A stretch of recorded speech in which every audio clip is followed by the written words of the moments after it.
Shalom, selamat hari Minggu semua Big Family HCC dimanapun kamu berada, kita semua berada, saya percaya kita semua ada di dalam perlindungan dan penjagaan Tuhan Yesus. Amin. Kita percaya bahwa Yesus hidup di dalam kita dan kita adalah saksi-saksinya. Amin. Haleluya.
menjaga dan menopang kita. Amin. Haleluya.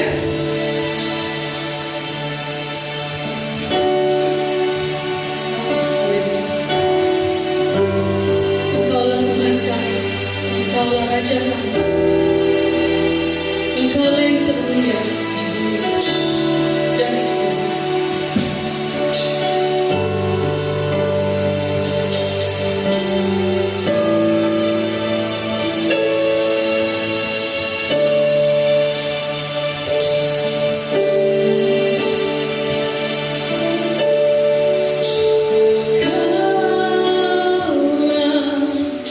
Tuhanku,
Shalom, selamat pagi, salam sejahtera dalam nama Tuhan Yesus.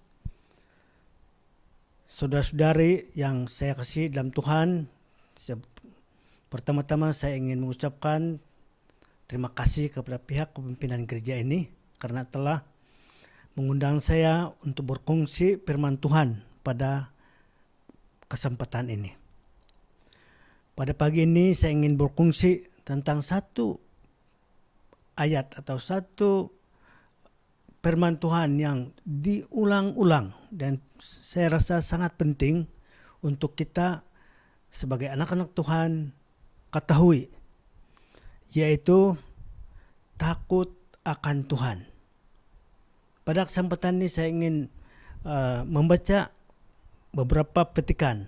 Kalau kita lihat dalam Alkitab, takut akan Tuhan itu telah berulang-ulang disebut dalam Perjanjian Lama.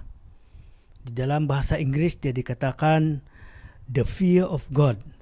Kalau dalam bahasa Borneo, Alkitab Bahasa Borneo, dia kata takut kepada Tuhan. Apa ini takut kepada Tuhan?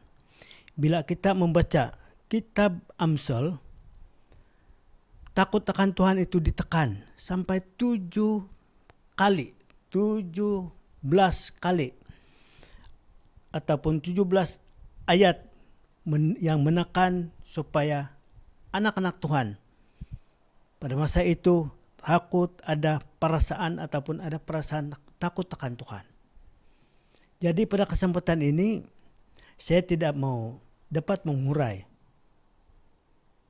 lebih mendalam. Saya hanya petik sebahagian daripada arti takut akan Tuhan itu.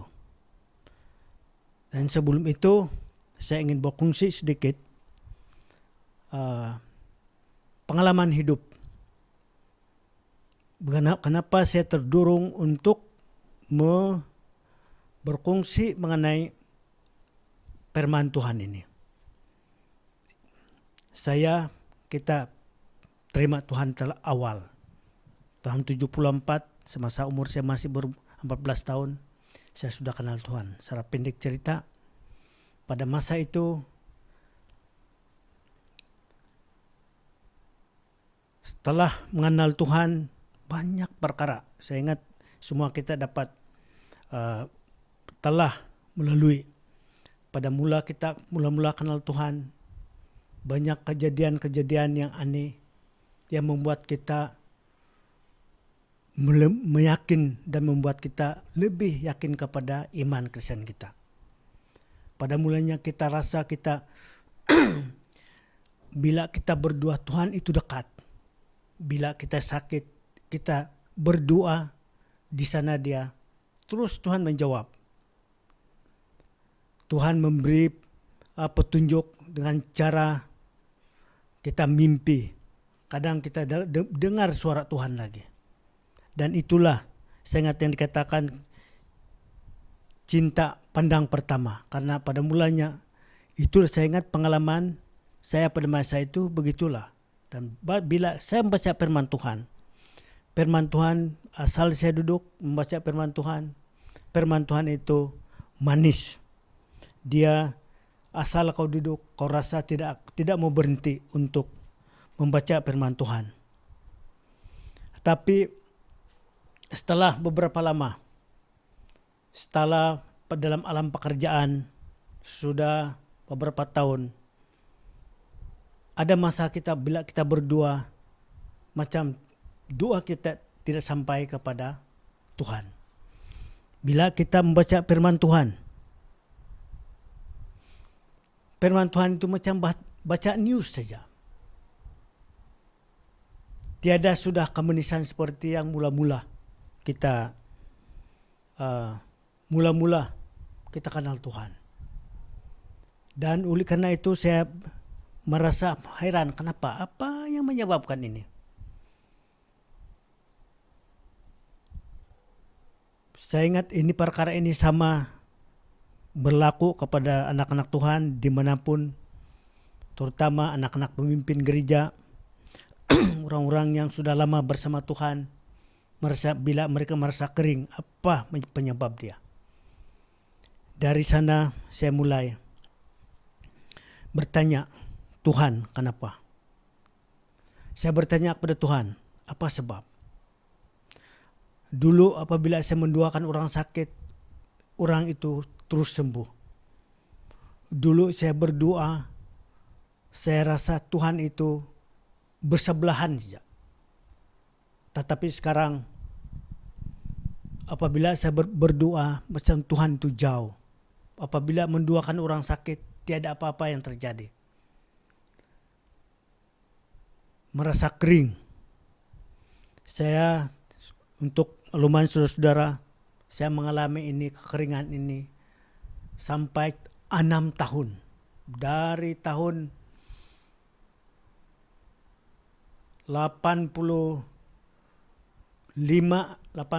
sampai 90, tahun kurang lebih 90 tahun 90, kurang lebih 6 tahun. Kenapa? Saya mulai bertanya. Kemudian saya coba membaca firman Tuhan. Ada beberapa firman Tuhan, ayat pertama yang sangat mendorong saya untuk meneliti terus adalah dalam khotbah Yesus di bukit. Dia kata di sana, berbahagialah orang yang miskin di hadapan Allah, karena mereka itulah yang empunya kerajaan surga. Saya bertanya kepada diri saya, apa arti ini? Bila saya membaca di buku teks yang lain, kitab Mazmur juga dimulakan dengan perkataan,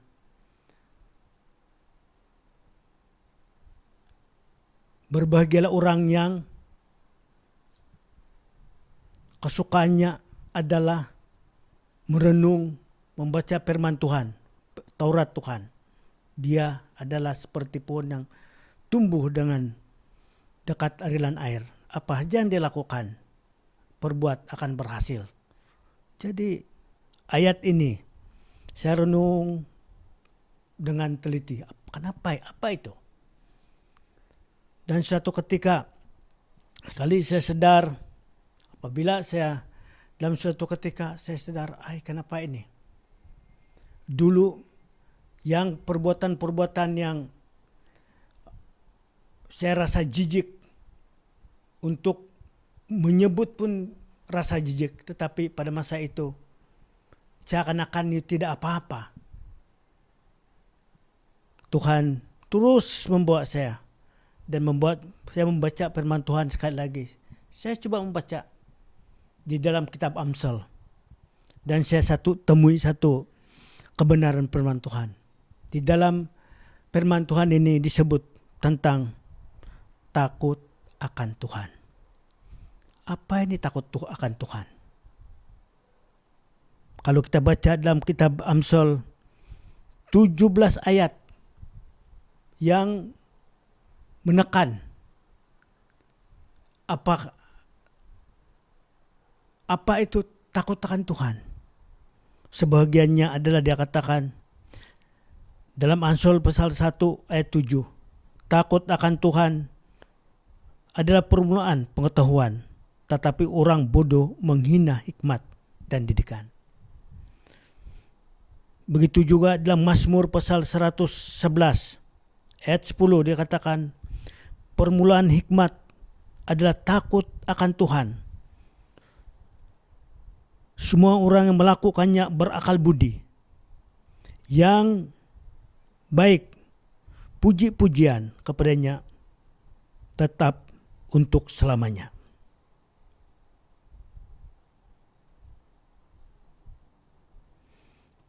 Dalam Amsal pasal 3 ayat 7, dia kata, janganlah engkau menganggap dirimu sendiri bijak.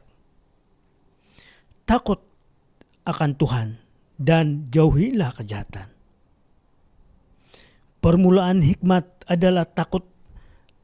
Amsal pasal 9 ayat 10 mengatakan permulaan hikmat adalah takut akan Tuhan dan mengenal yang maha kudus adalah pengertian. Apabila saya membaca ini, saya merasa saya mau dapat membayang apa itu takut akan Tuhan. Silap-silap ini kesilapan saya. Apabila saya banding dengan firman Tuhan yang terdapat di khotbah Yesus di bukit. Pertama dia katakan berbahagialah orang. Dan Matius 5 ayat 1 di mana dia katakan berbahagialah orang yang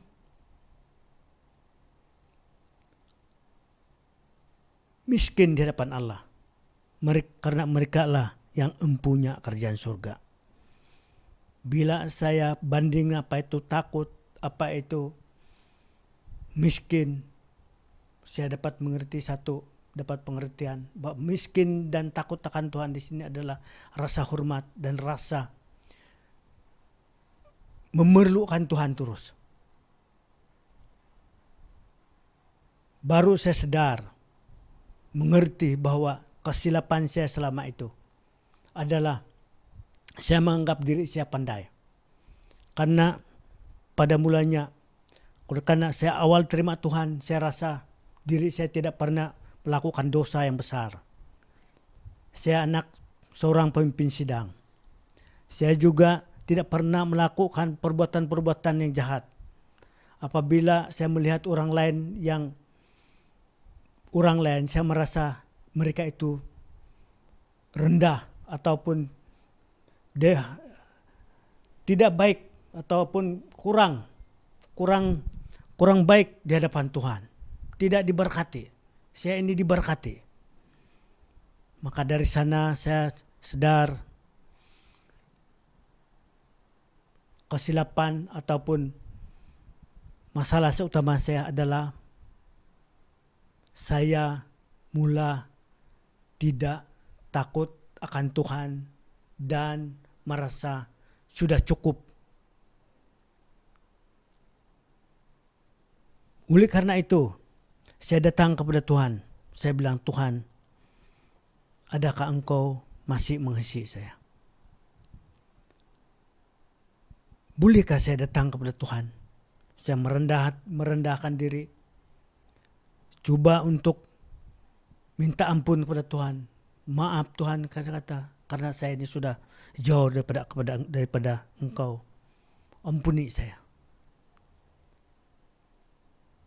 Setelah saya mengucap perkataan itu, seketika itu satu terang baru dapat saya rasai.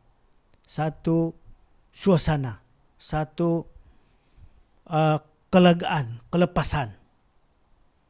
Bila saya baca firman Tuhan, dia kembali. Baru saya sadar selama ini dosa saya adalah saya menganggap diri saya sudah tahu dan tidak perlu lagi. Dan inilah yang saya ingin kongsikan kepada saudara-saudari terpinai semua. Karena apabila kita merasa diri kita sudah cukup, kita sudah baca firman Tuhan beberapa kali, kita telah mendengar pengkhotbah yang hebat-hebat, kita merasa diri kita itu sudah biasa. Tiada rasa urgensi untuk dekat dengan Tuhan.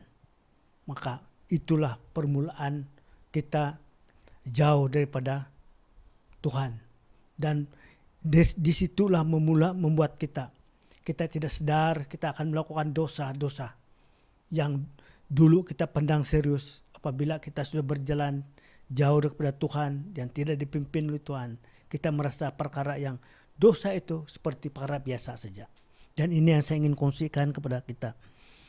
Kebenaran firman Tuhan ini yaitu kita senantiasa mesti ada rasa takut akan Tuhan, mengikuti jalan Tuhan, dan senantiasa merendah diri seperti Raja Daud. Apabila dia melakukan dosa, dia terus merendahkan diri ke hadirat Tuhan, bertobat sungguh-sungguh. Jadi saya ingin akhiri dengan ucapan ini bahwa Tuhan mengasihani orang yang rendah hati, Yakub pasal 4 ayat 6. Aku melawan orang yang sombong, tapi mengasihani orang yang rendah hati. Terima kasih karena partisipasi saudara-saudari. Sekian. Terima kasih.